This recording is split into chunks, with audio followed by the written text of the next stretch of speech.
Zap Crypto, c'est tous les jours, toute l'actu crypto au même endroit. Bienvenue chez vous les zappeurs et zappeuses. Bonsoir la cryptosphère. Surprise, vous me l'avez beaucoup demandé, alors me voici pour une petite introduction à l'ancienne. J'en profite pour vous remercier pour tous vos messages. Je suis actuellement en train de travailler sur une nouvelle intro et peut-être le retour de l'extrait Zap Crypto d'ici quelques semaines. Allez, on se fait un bon vieux Fear and Grid côté crypto qui se trouve dans la zone de grid à 55 et du côté des marchés US, on se trouve à 53 dans le neutral. Un marché dans l'incertitude, le FOMC de demain devrait éclairer les boussoles. Avant de vous laisser, un petit mot pour tous les nouveaux arrivants. Bienvenue à vous et merci pour tout votre soutien. On est bientôt 6000, c'est juste fou. Merci à vous tous. N'oubliez pas que dans chaque description, vous retrouverez tous les intervenants présents dans le Zap ainsi que leurs vidéos. Servez-vous des chapitres et des timecodes de tous les extraits pour naviguer selon vos goûts. Ah oui, et si vous connaissez pas les tontons crypto, n'hésitez pas à aller les découvrir, je vous mets leur chaîne là en haut de l'écran. Et si vous appréciez leur contenu, n'hésitez pas à vous abonner pour leur donner de la force et les aider par la même occasion à passer la barre des 1000. Sur ce, vous pouvez enfin vous installer confortablement, votre Zap va commencer. Je vous souhaite une excellente vidéo, passez une belle semaine, c'était Zap Crypto. En deux mots, le dollar cost averaging, c'est une stratégie qui te permet d'optimiser ton prix d'entrée sur le marché. Pour bien comprendre ça, on va faire deux exemples. Le premier, c'est quelqu'un qui ne fait pas de dollar cost averaging. Il a tendance du coup à investir de façon imprévisible et il va directement répondre à ce qui se passe sur le marché. Par exemple, il risque de FOMO quand le prix d'une crypto qu'il suit commence à monter. Je voulais vous parler maintenant du Bitcoin avec le nombre de transactions sur le Bitcoin qui a atteint son plus haut en un jour. C'est assez hallucinant, plus haut historique atteint pour le Bitcoin. Bien sûr, la majorité des transactions sont des transactions liées à Ordinals, le projet, pour simplifier, de NFT autour du Bitcoin qui a complètement explosé depuis le lancement. Vraiment, il y a une grosse communauté qui est née autour d'Ordinals. Il y a des places de marché, il y a des wallets, il y a vraiment tout un écosystème en cours de création. Il y a même maintenant quelque chose qui commence, on va dire, avec tout ce qui est autour des tokens BRC20 qui veulent un peu faire comme les tokens ERC20 sur le réseau Ethereum et les autres réseaux équivalents. Donc ça débute. Mon avis, pour moi, c'est que ça va être compliqué, voire impossible de faire de la vraie finance décentralisée sur le réseau Bitcoin. Après, bien sûr, sur les solutions de niveau 2 ou sur le Bitcoin, oui, des choses sont possibles, mais ça sera pas vraiment fait sur le Bitcoin. Alors, Memcoin, vas-y, explique. Memcoin, c'est un token qui sert à rien, qui est juste là pour de la pure spéculation, on va dire Doge, on va dire Shiba, etc. Même s'il commence à développer des choses Shiba, mais voilà, on va dire Memcoin, son but, c'est il ne fait rien. Il fait rien et il le fait bien. Il le fait bien. Alors, si je me trompe pas, vous nous direz, normalement, c'est des petits Français qui l'ont lancé il y a 15 jours. Et là, on l'a vu encore hier, sur Times Square aux États-Unis. Boum, Pepe Frog. En plus, ils ont mis 420 millions de jetons, c'est pour faire allusion au cannabis, le 420e. Donc, tout ça fait que, bon, voilà. Alors, gros disclaimer sur les Memcoin. Il y en a très peu qui résistent autant. Il faut qu'ils soient souvent sponsorisés par un Elon Musk et consorts. La FRB a été reprise par la JP Morgan, mais a été saisie par le FDIC et vendue directement à JP Morgan. Donc c'est la même chose que l'UBS et le Crédit Suisse. Donc le droit de propriété des actionnaires n'est pas validé et c'est une nationalisation directe sans aucun droit de propriété. Ripple, qui a d'autres préoccupations et de chats à fouetter, il est en proie à un procès avec la SEC depuis maintenant plusieurs années. Et on s'amuse à dire que le procès qui va bientôt trouver une fin en 2023, on s'amuse à chaque fois à dire ouais 2023 ou 2033 ou 2043. Alors 2023 du calendrier musulman, frérot. Donc dans 600 ans, à peu près. Alors David, j'ai eu deux lectures moi. La première, je vais te laisser commenter sur l'article, et la deuxième c'est quand tu lis, tu as l'impression qu'ils disent vraiment en 2023 il y aura une réponse de la justice, mais une réponse sommaire. On va y venir. C'est le sommaire qui m'a fait peur et qui m'a saoulé encore une fois, parce que j'ai l'impression qu'au Café du Code on avait raison quand on faisait des trolls en disant ça sera 2033. Je te laisse nous dire ce qui se passe un peu chez Ripple.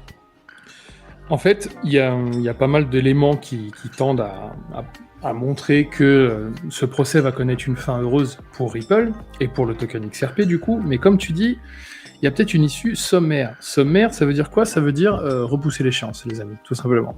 Et moi, ce que j'ai remarqué, c'est qu'il y a plein de gens qui sont en attente de soit recharger, soit se débarrasser de leur bague. Et c'est en ça que je me dis, pour moi, hein, ça reste un gamble. C'est-à-dire que moi, j'ai une allocation, et c'est vrai que je fais du DCA dessus, donc elle est de plus en plus grosse, mais aujourd'hui, tu me dis que Ripple a perdu et Ripple va à 5 centimes.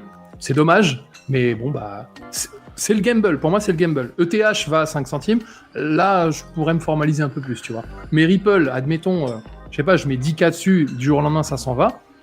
Dans ma tête, je me dis, écoute, ces 10K, ça, ils n'existent plus. Bon, déjà, quand on investit dans la crypto-monnaie, on investit que de l'argent qu'on est prêt à perdre. De base, c'est la règle de chez base. Même si le Bitcoin, c'est, mon Dieu, oh là là, on y croit tous. Oui, on y croit tous, mais on y croit aussi au fait que ça peut tomber à zéro. C'est que de l'argent qu'on est prêt à perdre. Et dans les investissements qu'on appelle prêt à perdre, il faut que vous ayez une section gamble de chez Gamble. Et malheureusement, tout ce qui n'est pas Bitcoin, Ethereum, même Atom, David, je vais peut-être choquer des gens. Pour moi, Atom, ça reste aussi un gamble.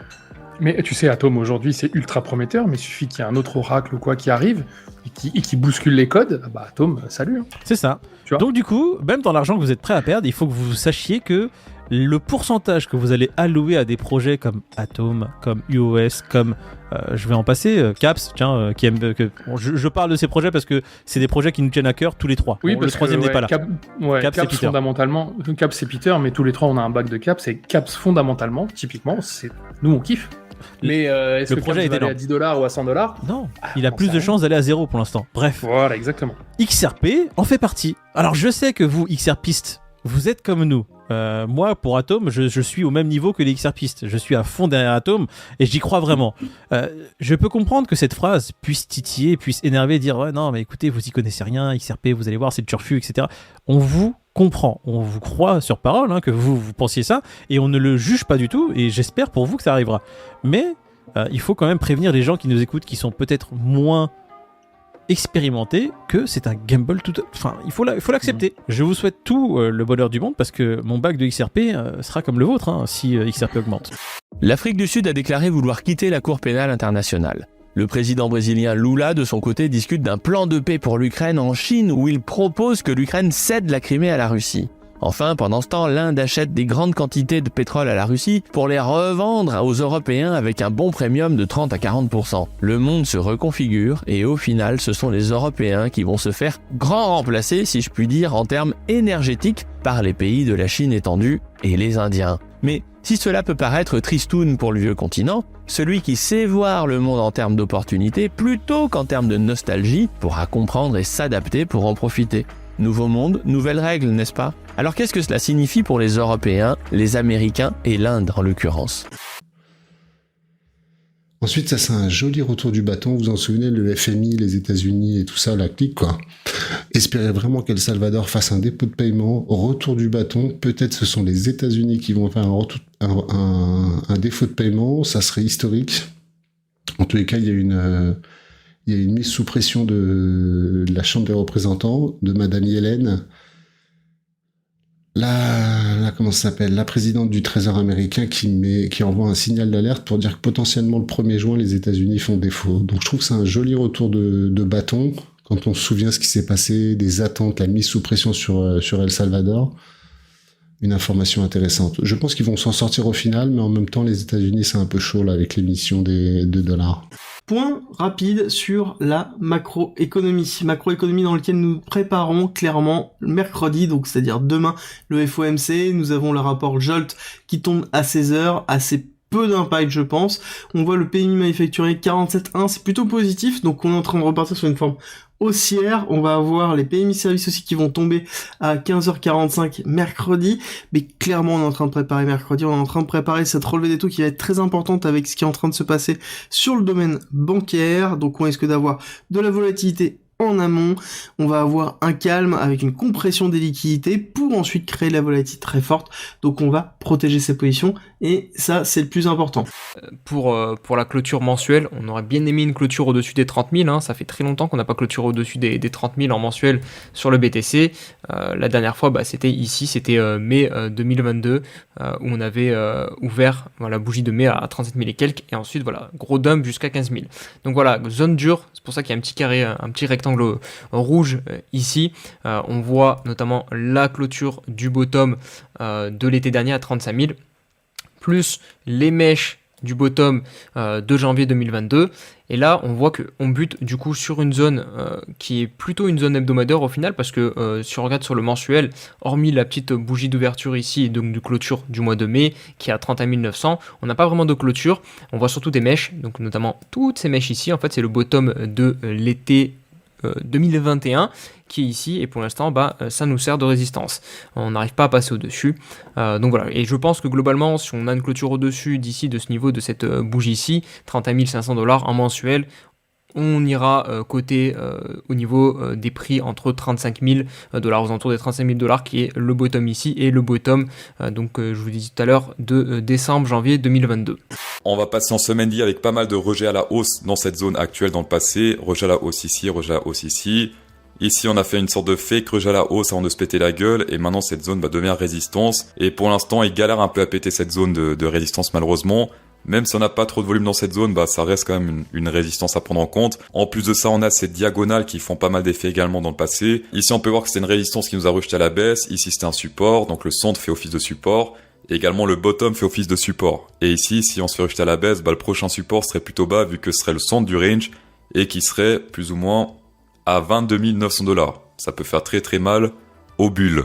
Le troisième indicateur, c'est le ratio Rodl. Ce que fait cet indicateur, c'est qu'il compare les wallets qui ont hold des bitcoins depuis au moins 1 an et maximum 2 ans, et les wallets de bitcoin qui ont hold des bitcoins pour moins d'1 semaine. Ce que ça veut dire, c'est que dans la zone verte, il y a beaucoup plus de gens qui ont hold pour 1 semaine ou moins, et pas tellement de gens qui ont hold pendant 1 à 2 ans. Et dans la zone rouge, il y a beaucoup plus de gens qui ont hold pendant 1 à 2 ans et très peu qui ont hold depuis 1 semaine ou moins. Et donc naturellement, dans les zones vertes, c'est un moment pour acheter, pour accumuler du Bitcoin. Mais comme on a pu le voir pour le dernier bull market de 2021, là, le Rodl ratio, il n'est jamais passé dans la zone rouge. Et donc, je ne serais pas non plus étonné que pour le prochain bull market, étant donné que il y a de moins en moins de volatilité sur Bitcoin, on n'atteigne pas non plus la zone orange, et on ait un Rodl ratio entre 3000 et 10 000 pour le top du prochain bull market. Le produit NFT, par lui-même, est une technologie qui est révolutionnaire, dans lequel j'ai bien compris aujourd'hui que c'était un ADN numérique. Aujourd'hui, le NFT va vous permettre plein de choses que vous étiez contraint de faire au format papier, ou de justifier d'où vient ce diplôme, ou de justifier votre acte de naissance. Ce NFT-là, étant donné que c'est un ADN numérique, va avoir une certaine représentation. Centre Pompidou expose sa première collection NFT, ça aussi on en a déjà parlé, mais vous allez voir, ceux qui sont sur Paris ou ceux qui viennent faire un passage sur Paris, allez voir la collection NFT au Centre Pompidou, parce que c'est quand même la première fois qu'il arrive ce genre d'événement, donc il faut soutenir ça. Plus on est de personnes à demander quelque chose, vous savez, plus ça fait un succès sur quelque chose, plus ça avance. Donc on doit tous, même si vous n'êtes pas un fan, mais vous êtes dans notre écosystème de la crypto-monnaie, vous allez jeter un coup d'œil et aller prendre un billet là-bas et voilà. Petit fait presque anodin, mais vu que c'est le genre de fait qui se répète très souvent, ça dessine quelque chose de plus important au fur et à mesure. Là, c'est Michelin qui va lancer une collection NFT. Donc Michelin, c'est quand même une multinationale, c'est un grand groupe, et il y a beaucoup de grands groupes, beaucoup de grosses entreprises qui s'intéressent à cette technologie, au NFT, au Web3, à la tokenisation. Et en fait, vous voyez bien, live après live, régulièrement, je vous sors des nouvelles comme celle-là. Donc il y a encore quelques années, ça aurait été des nouvelles énormes. Aujourd'hui, c'est devenu quelque chose de presque banal, et du coup, je pense que c'est une bonne chose. Et donc voilà, toutes les entreprises, elles ont compris qu'il y avait quelque chose qui était en train de se passer sur le Web3. Tu n'es pas rassasié, retrouve à gauche le Zap Crypto de la veille et à droite le Zap Crypto de l'année dernière, jour pour jour. Tu as trouvé une ou plusieurs actus intéressantes? Fais-le moi savoir en commentaire.